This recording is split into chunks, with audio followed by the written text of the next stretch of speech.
Welcome, seekers of hidden knowledge, to the mystical realm of the occult.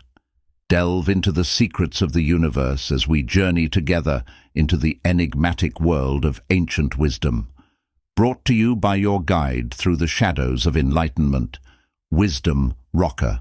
Uncover the mysteries, unlock the power, and journey with us as we explore the hidden depths within the pages of forgotten scrolls and ancient texts. Prepare to embark on a journey beyond the ordinary, where wisdom transcends time and knowledge is your greatest ally. Welcome to Wisdom Rocker. Prepare to awaken your inner sage. In this video, we will be uncovering the wisdom within the chapters of Fragments of Truth by Richard Ingalese and Isabella Ingalese. Chapter 5. Moses the Magician. A study in the law of compensation. All values are relative and are due to our constantly changing perspective. This is true in every department of an evolving ego's life, but nowhere is it more clearly accentuated than in the books he reads, particularly religious or philosophic books. Looked at from a literary viewpoint, there is nothing more sublime, imaginative, dramatic, or more poetical than the books of the Old Testament. They are as powerful in their delineation of character, of emotion and of events as anything derived from Hellenic sources, now considered, by many, as the standard of ancient literature. Looked at from the viewpoint of history, one gets a different perspective of these books, and, therefore, esteems them differently. Their historical pretensions are prodigious, covering the genesis of evolution, the formation of worlds, the creation of man and the birth, maturity, old age and death of all prior peoples and nations. But a wider reading and a deeper study, along parallel lines, bring the inevitable conclusion that the Old Testament books are not as Catholic as they claim to be, and are not any more accurate than other history. The scientific subjects, also, are not as fully covered as in other books, dealing with a more limited field, or by other historical works, appertaining to particular tribes, or nations. A critical examination of the Old Testament books reveals that they are not chronological, either in the order of their arrangement, or in the sequence of narrated events. For example, taking the cosmogony of the first 2 chapters of Genesis. It is patent it would have been a physical impossibility for events to have occurred in the sequence in which they are described. Life could not have been sustained, upon a planet, under conditions such as are depicted in the present version, and yet, most of the separate facts are substantially true, but collectively and chronologically they are incorrect. It must be remembered that these books were written by individuals to give the history of a particular tribe, or nation. As light is colored by the medium through which it is transmitted, so truth is always colored by the instrumentality through which it is revealed, which was well illustrated by the story of the lions. A lioness took her cubs into a deserted art gallery, where, on the wall, was hanging a great painting of Samson. He, stripped to the waist, had a lion's mouth stretched wide and was tearing it apart. A cub said to its mother, "How could it be possible for a mere man to rend, in this manner, a lion as strong as our father v9?" The lioness replied, "The painting was by a man." And, in reading history, one must always take into consideration the purpose for which it was written and the character of the author. In reading political history, in the Old Testament, one must make due allowance for the personal prejudices of the writers and for the limitation of education at the time the books were written. Viewed as a religious history, the whole perspective changes. If the intent of those writers was to narrate circumstances and events in such a manner as to throw the religious history of a race into the foreground, and, through that means, to preserve the ethical truths which were contained in it, then those books are still valuable. From this viewpoint, Genesis may be summarized as a description of the creation of the universe, and, more particularly, of this planet and of the effort made by the Elohim to evolve progressive men to inhabit the world thus formed, men whose lives should manifest the divine intent. Through the various chapters of Genesis this idea is carried out, and the narration of incidents and the biographies of individuals merely throw into the foreground the purpose of creation. But, man's ever-growing imperfections marred the divine plan, and the Elohim, not to be defeated in their purpose, swept the spiritual failures from the earth in the deluge. After that came the second effort at evolution when the same divine intent was manifested, and the children of Noah began to carry it out. Some of them partially succeeded and were, according to the Jewish historians, the forefathers of their race, while those who failed went to other parts of the earth to be subsequently conquered by those who had faithfully carried out the divine mandates. Abraham, the father of the multitude, as the name indicates, welded a tribal, nomadic people into a composite race and became their patriarch. Through Joseph, according to biblical records, this race came into close relationship with the Egyptians, though they never amalgamated. Their strong, animal desires to procreate, wedded to the politico-theological belief that they should multiply and replenish the earth, caused the Jews to rapidly increase in number. This fast-growing race was inferior, mentally, to the Egyptians, who soon exploited them, as is the custom of morally undeveloped men in this relationship. Then the Jews revolted against their physical, social, and economic conditions and determined to migrate and express themselves, nationally, elsewhere. Every mental demand, persisted in, meets in time its supply, and Moses was the answer to the prayers, for freedom, of the enslaved Jews. There was much of an historical duplication in the economic and political conditions of the Jews, in the time of Moses, and in that of Jesus, for both leaders came to that people to perform a similar service though, in the case of Jesus, the mission was subsequently broadened. There was also some similarity in the biographies of each of them. At the time of the birth of each, the conquerors of the Jews had become apprehensive about the fast increasing manpower of their people, an increase which the rulers could not economically utilize and which, therefore, became a political peril. Therefore, just previous to the birth of each of those leaders an edict was issued that all new-born male children, of the Jews, should be destroyed, and it became necessary, through some device, to save the infant bodies of the respective future saviors. The parallel could be considerably extended, and the student may find it profitable to continue it, as showing the evolutionary plan, but the immediate purport of this chapter is to make a sketch of the exoteric and the esoteric Moses, and of the working of the law of compensation. According to the Bible, Amram married his aunt Jochebed, and Moses was one of the issue of that union. To protect the child's life, he was hidden in the bulrushes, and there, came to the attention of Pharaoh's daughter who adopted him. The new relationship was a most fortunate one for Moses, shaping, as it did, his career. All ancient nations passed through two, and, the more highly developed, through three, stages of national life. First, the rule by priestcraft, second, the rule by kingcraft, and, if the masses evolved, the rule by the people themselves, or by democracy. At the time of Moses, Egypt had a monarchical form of government, and, therefore, the king was the supreme political power in the land. The hierophants, or priests, were the custodians of the arts, sciences, and religion. All instruction was in their hands, and only the few were permitted to receive an education. For political reasons, such opportunities were not extended to the Jews, but, by reason of royal favor and influence, all educational doors were thrown open to Moses, and he availed himself of these advantages, to the full extent granted to him, and, finally, became an initiate into the priestly caste. Among the most cherished branches of learning, possessed by the priesthood, was magic. It was both the credential of their superiority and the source of their power.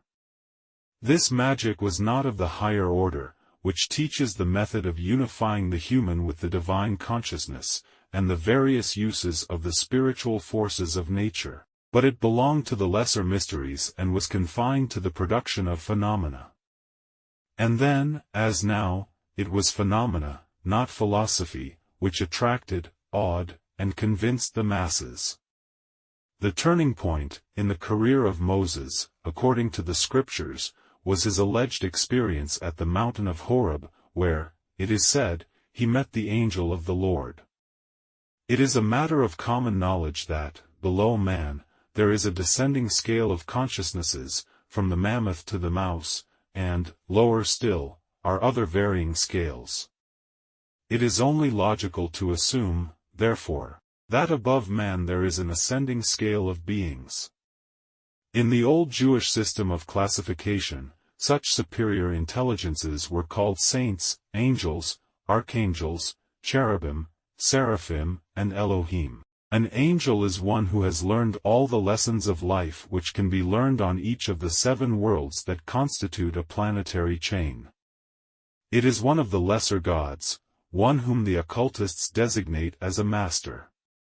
All through sacred literature there are references to angels' visits, and whenever one of these beings appeared to a person, it meant that a crisis and a drastic change had come in that individual's life, as the biographies of Elizabeth, Mary, Peter, David, Elijah, Zacharias, Paul, Herod and others disclose. Moses knew that it would make a great and lasting impression upon his people if they were informed that he had been visited by a celestial being, and that they would give credence to his mission which they might otherwise withhold, for, according to tradition, such visitations were usually followed by stirring events that helped to shape the subsequent history of the world. Moses, therefore, announced that he had met the angel of the Lord, at Horeb, and claimed divine authorization for his mission. All ancient, exoteric history is, more or less, erroneous, due to the ignorance, or intent, of the historians, and the more ancient the history the greater the falsification, or the prejudice. This must be apparent even to the most casual reader and thinker, for, no one would write contemporaneous history of his cruel, evil ruler when the life of the writer would be the price of the truth, and more ancient history could not be accurately written for lack of verifiable data. When the history of any person, or event, is written by a sympathizer, or a sycophant, and there is no record to the contrary, one must use extra caution and judgment in accepting the narrative. It is only when an historical person, or event, is also described by opponents that one can approximate the truth. The ancient historians of the Hebrew race were all Jews, writing, primarily, for Jews, and, therefore, only a one-sided view of their history is presented. But an effort seems to have been made to accurately portray the character of Moses, as they understood it. According to the writer of Exodus, Moses was an enthusiastic reformer, but lacked the spirit of the martyr. He criticized, severely, the Egyptians and his own people, but could not stand the criticism of his followers. He was a man convinced of his own mission and, yet, was forever importuning his Lord to convince his people of it, an inspirer of physical prowess while possessing only the courage of the assassin, one commanding great influence at court, but having no moral courage to exert it, impressed with his ordination, but unstable in his efforts to fulfill it, commanded his people to refrain from lying, and conspired with God to deceive Pharaoh, sometimes an able general and again committed incredible blunders, completely dominated his people, generally, but occasionally lost entire control of them, divinely inspired, and yet, blundered for 40 years in crossing a land that should not have taken that number of months, controlled God's anger, and, over the same event, lost his own temper, as an organizer made mistakes, at critical times, but, with Jethro, formed a priestly order that has lasted to the present day. Such inconceivable contradictions are attributed by the ancient records to this complex character. And yet, in spite of this description, there is a connecting thread of consistency running through the history of Moses which carries the conviction that he was a leader of men, and superior to his contemporaries in knowledge and power. But it was manifestly impossible that any such contradictory character could have successfully performed the work which Moses did. It required strength, fearlessness, consistency, perseverance, self-control, experience and a great knowledge of human nature. That Moses had such knowledge is disclosed by the laws which he formulated for his race, and it is only logical to assume that he possessed the other necessary attributes. He was not understood by his contemporaries, nor by his biographers, but the Jewish race has always reverenced him in its heart and has taken a grateful pride in him as a liberator, enjoying the fruit of his efforts more than realizing the source of his power. The enigmatic character of Moses can only be made clear by occult records accessible, exclusively, to accepted students of esotericism. These records are impartial, accurate and of more than one kind. They consist first of the pictures in the aura of the world, for, like man, it has its own photosphere, and in it are photographed all man's creative thoughts that have matured into acts. These pictures are as accurate as any photograph, and, produced unconsciously to man, record not only his acts but his thoughts, motives and character, and in each man's photosphere is pictured his personal history. Both of these are referred to in Daniel and in Revelation as the books of judgment. Then there are the written records prepared by unbiased observers, occultists, who preserve their chronicles for the benefit of future students. When Plato visited Egypt and was fortunate enough to be admitted, as a student, under the Hierophants, he was shown esoteric records which the Egyptians claimed had been uninterruptedly kept for thousands of years, antedating the sinking of Atlantis. And there are other records, in Arabia, accessible to advanced students of occultism, which give incidents, in cosmic and mundane history, prior to anything the Egyptians had. And it was from this source that the occultists drew their inspiration in the 8th century, when they caused schools to be established, in Arabia and in Spain, for the enlightenment of the world. Atlantis was a large continent in the ocean between Europe and Africa on the east and the Americas on the west, and was divided into 5 great kingdoms. The reigning and the priestly classes, in each kingdom, were students of lesser occultism and gave particular attention to hypnotism, mental suggestion and magic. They became very proficient in the use of these occult powers, but, because their characters were inferior to their mental accomplishments, they perverted their powers and used them to dominate and exploit the masses. All abuse of power, not alone on the physical plane, but on the mental plane also, in time, brings retribution. History records many cases where an exploited and enslaved class has risen, in uncontrolled fury, against its rulers and wreaked its vengeance upon them. But humanity has yet to learn that its misuse of occult forces brings, with certitude, its retribution.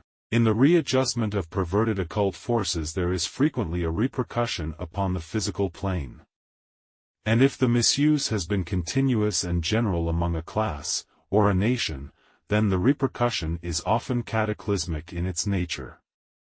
The occultists of a higher order, in Atlantis, knowing their continent was imperiled by the mental practices of the ruling class and the depravity of the 5 nations, collected the cream of the race, and divided it into 2 groups. Those who lived in the western kingdoms went to Yucatan and Central America and laid there the foundations of a civilization that has passed away, leaving only fragments of their history carved on, now decaying, ruins. The selected members of the second, and larger, group, journeyed east into northern Africa and, eventually, established the Egyptian nation. The leader of the latter exodus was a prominent priest of the Middle Kingdom, who had acquired a greater proficiency in magic than his associates. He was a man of courage, determination and power. Like others of the priesthood, he had not used his power wisely at all times, nor was his character admirable in many respects. His dominant characteristic was thirst for power, but he was wiser and better than most men of his period. On account of the number involved, the time consumed, the distance covered, and its reflex action upon the affairs of the world, this was the greatest exodus of history. It required great diplomacy, on the part of the leader, to conduct the constantly increasing body of fugitives across a wide continent inhabited by people hostile to the movement. There was constant friction from without and from within. The continent was fairly well populated, and the numerous towns and cities had to be avoided to get the requisite camping sites and supplies of food and water. Often camps were made on the same site for several successive seasons, in order to raise sufficient food supplies for further journeying. But the greatest trials came while the travelers were passing through the easternmost kingdom. There they were constantly harassed and finally threatened with slavery. But their able leader proved a successful general in fighting their enemies, and safely conducted the fugitives across the narrow peninsula connecting Atlantis with Africa. As the last of the pilgrims passed into the Promised Land, the continent of Atlantis was submerged, and this was the foundation of the story of the flood, which has been preserved, in some form, by all nations. It was also the basis of the story of the Red Sea engulfing Pharaoh and his armies.